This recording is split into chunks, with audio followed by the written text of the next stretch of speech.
अस्सलाम वालेकुम। सीखो सब कुछ में खुशामदीद। दोस्तों, आज हम वी लुकअप विद मैच का फंक्शन डिफरेंट तरीके से यूज करना सीखेंगे।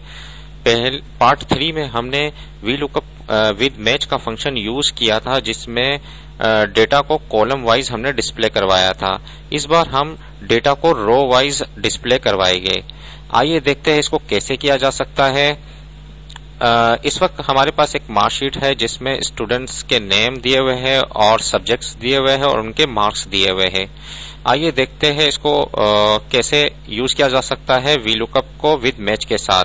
सबसे पहले आप स्टूडेंट नेम की एक लिस्ट बना ले। लिस्ट बनाने के लिए ऑल्ट डी एल प्रेस करेंगे तो डेटा वैलिडेशन का डायलॉग बॉक्स आ जाएगा। इस पर लिस्ट को सिलेक्ट कर लीजिए और सोर्स में आप स्टूडेंट्स के नेम्स बता दीजिए। स्टूडेंट्स के नेम को मैंने सिलेक्ट कर लिया और ओके कर दिया, तो एक लिस्ट बन जाएगी स्टूडेंट्स के नेम की। आइए देखते हैं इसमें स्टूडेंट्स की तमाम नेम्स आ गए हैं।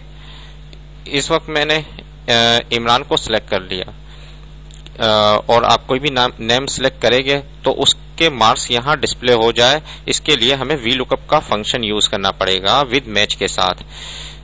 आइए देखते हैं इसको कैसे किया जा सकता है। सबसे पहले आप इज इक्वल टू लिखें और वी लुकअप और टैब की प्रेस कर देंगे तो ये आपसे लुकअप वैल्यू पूछेगा। लुकअप वैल्यू क्या लुकअप करे? मैंने कहा स्टूडेंट्स का नाम लुकअप करे, और क्योंकि ये फार्मूले को मैं नीचे की तरफ ड्रैग करूंगा तो ये सेल जो है वो C16 से C17 हो जाएगा, इसलिए मुझे इसको फिक्स करना है। तो F4 प्रेस कर दे तो ये फिक्स हो जाएगा।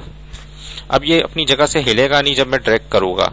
इसके बाद कॉमा लगा दीजिए। उसके बाद आपसे पूछा है टेबल एरे, इस पर आपको डेटा की पूरी रेंज बतानी होगी। मैंने डेटा को सिलेक्ट कर लिया और इसको भी मैं फिक्स कर दूंगा F4 प्रेस कर ताकि ये अपनी जगह से हिले ना। उसके बाद कॉमा लगाने के बाद आपसे कॉलम इंडेक्स नंबर आपसे पूछेगा। कॉलम इंडेक्स नंबर इस वक्त मैं इसमें मैच का फंक्शन यूज करूंगा कॉलम इंडेक्स नंबर हासिल करने के लिए। मैच, अब मैच का फंक्शन जैसे ही मैं यूज करूंगा तो मैच की भी अपना क्राइटेरिया है। सबसे ये पहले ये पूछेगा कि लुकअप वैल्यू क्या आपको बतानी है। लुकअप वैल्यू क्या है? B19 यानी कि उर्दू को यहां सिलेक्ट करना है कि उर्दू को वो मैच करवाएगा। तो मैंने यहां टाइप कर दिया B19। उसके बाद कॉमा लगा दिया। इसको मैं फिक्स नहीं करूंगा क्योंकि मैं जब इस फार्मूले को नीचे की तरफ ड्रैग करूंगा तो B20 इंग्लिश के लिए ऑटोमेटिकली आ जाएगा, इसलिए मुझे इसको फिक्स नहीं करवाऊंगा। कॉमा लगा दिया। अब लुकअप एरे। लुकअप एरे क्या है कि उर्दू को सर्च करे कहां से, इसमें से, तो वो कॉलम नंबर बता देगा मुझे। उर्दू को सर्च करे इसमें से तो वो सर्च करेगा उर्दू को और कॉलम नंबर लेकर आ जाएगा। इस हेडिंग को मैंने सिलेक्ट कर दिया और F4 प्रेस कर मैंने इसको फिक्स करवा दिया। फिर कॉमा लगाकर आप एग्जैक्ट मैच के लिए 0 प्रेस कर दें।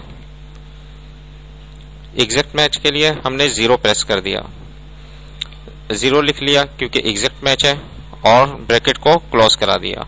उसके बाद कॉमा के बाद आप वी लुकअप का एग्जैक्ट मैच करवाने के लिए 0 प्रेस कर दे और ब्रैकेट को क्लोज कर दे, और जैसे ही आप इंटर प्रेस करेंगे तो 45 मार्क्स उर्दू के इमरान के उठकर आ गए। ये देखिए। अब आप इस फार्मूले को ड्रैग कर लीजिए। अब आप देखिए कि डेटा एग्जैक्ट आया है या नहीं। इमरान 45 मार्क्स, इंग्लिश में 93, मैथ में 56, केमिस्ट्री में और फिजिक्स में 46। देखिए कितना जबरदस्त ऑप्शन है वी लुकअप का मैच के साथ। और अगर आप यहां से स्टूडेंट्स का नेम को सिलेक्ट, यहां से मैंने कर दिया फैजान, तो फैजान का डेटा उठकर आ गया। इस तरीके से मैंने सुहेल कहा तो सुहेल का डेटा आ गया। देखिए कितना जबरदस्त शीट आप बना सकते हैं वी लुकअप विद मैच के जरिए, जिससे आपका डेटा ऑटोमेटिकली उठकर आ जाएगा। आपको सिर्फ उस डेटा के नेम को सिलेक्ट करना है, स्टूडेंट्स के नेम को सिलेक्ट करना है और वो उसके मार्क्स को डिस्प्ले कर देगा। उम्मीद है कि ये वीडियो आपको बहुत पसंद आई होगी। लाइक और सब्सक्राइब करना मत भूलिएगा। दोस्तों, आप मेरे चैनल को जरूर सब्सक्राइब करें ताकि कोई भी नई वीडियो वगैरह आए तो उसकी नोटिफिकेशन आपको मिल जाए। Thanks for watching. Allah Hafiz.